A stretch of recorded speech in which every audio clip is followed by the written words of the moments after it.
안녕하세요. 건강오름 김군입니다.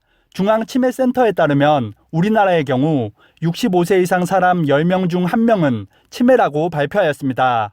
다양한 원인으로 발병하는 치매는 한번 진행되면 되돌리기 어려운 질환으로 평소 생활 습관이나 식습관으로 예방하는 것이 가장 좋은데요. 많은 전문가들은 치매를 막기 위해 매일 먹고 마시는 식습관의 중요성을 강조합니다. 오늘은 특히 잠자기 전에 먹으면 치매를 예방하고 기억력을 높여주는 음식에 대해서 알아보겠습니다. 잠자기 전에 먹으면 치매를 막아주는 음식입니다. 잠자기 전 공복에 들기름을 한 숟가락씩 먹는다면 치매를 막는 데 큰 도움이 됩니다. 들기름에 풍부한 리놀렌산은 오메가3 지방산으로 뇌세포 구성 물질인 DHA를 만드는 필수 지방산 중 하나입니다. 이 성분은 치매를 일으키는 베타 아밀로이드 단백질을 분해하는 효능이 있어 치매 예방과 치료에 도움을 줍니다.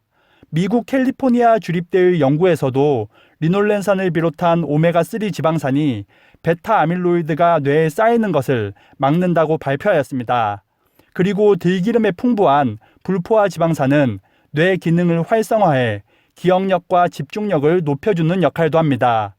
노화를 막는 항산화제 성분도 다량 함유되어 있으므로 뇌세포의 노화 방지에도 도움이 됩니다.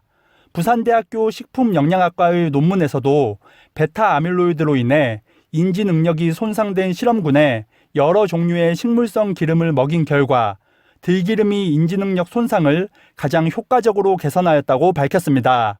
이렇게 치매를 막아주는 들기름은 다른 음식과 함께 먹어도 좋지만 잠자기 전 공복에 먹는 것이 더욱 좋습니다. 영국 로체스터 대학교 의학센터에 따르면 뇌 복원 작용은 수면 중 더 활발하게 이루어진다고 밝혔습니다. 뇌 복원 작용이란 뇌신경세포 사이의 연결 관계를 정비하고 뇌에 생긴 감염이나 손상을 복구하는 것인데요.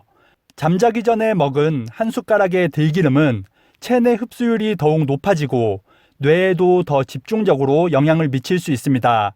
그리고 꼭 들기름을 드시라고 권하는 이유는 리놀렌산의 함유량과 연관이 있습니다.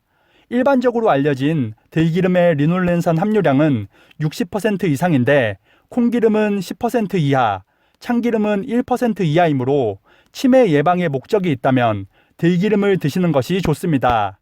리놀렌산은 열과 공기에 약해 쉽게 변질되므로 들기름을 고를 때는 볶지 않고 생으로 압착하여 추출한 생들깨 기름을 활용하는 것이 좋습니다.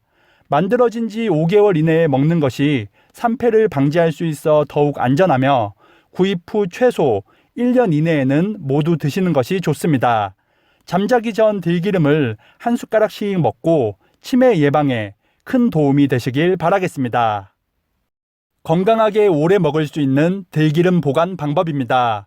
들기름에는 공기나 수분에 노출되면 빠르게 산패하는 오메가3 지방산이 풍부합니다.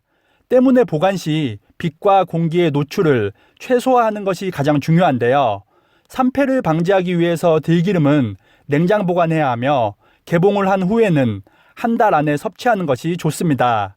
그리고 빛으로 인한 부패를 방지하기 위해서 포일이나 비닐봉지에 넣어 빛을 차단하면 좀 더 오래 두고 먹을 수 있습니다. 만약 들기름을 한 달 안에 먹기 어려울 경우에는 들기름과 참기름을 8:2 비율로 섞어서 사용하는 것도 좋습니다. 참기름에는 산패를 막아주는 리그난 성분이 풍부하기 때문에 들기름과 섞으면 보관 기간도 약 2배 늘어날 수 있기 때문입니다. 몸에 좋은 들기름을 올바르게 보관하셔서 건강에 도움이 되셨으면 좋겠습니다. 오늘은 치매를 막아주는 들기름의 효능과 보관 방법에 대해서 알아봤습니다. 들기름은 염증과 혈관 건강에도 좋으니 조만간 들기름 효능에 대한 영상도 준비하도록 하겠습니다. 산패된 기름은 오히려 건강에 악영향을 줄 수 있으니 작은 용량으로 구입하는 것이 좋겠습니다. 오늘 영상이 도움이 되셨다면 구독과 좋아요 그리고 알람 설정도 부탁드리겠습니다. 오늘 하루도 건강하세요.